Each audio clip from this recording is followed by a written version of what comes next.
বসতে আসরে এমন জায়গায় ছিঁড়ে দেব। কেন এদের দেখুন খানদানের স্বভাব কেমন।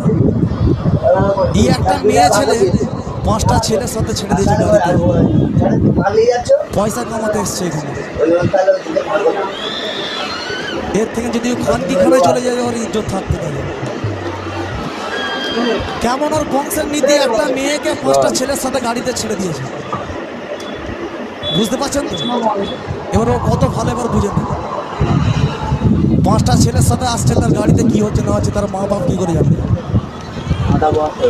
কেন তো শোন বলি বাইজির গতি, রাখনা খুলে তোর দুটি কান, শুনেছি তুই পেশার কারবার চালাস তোর সারা খানদান, আর তোর মা পেশা, তোর বোন পেশা, পেশা তোর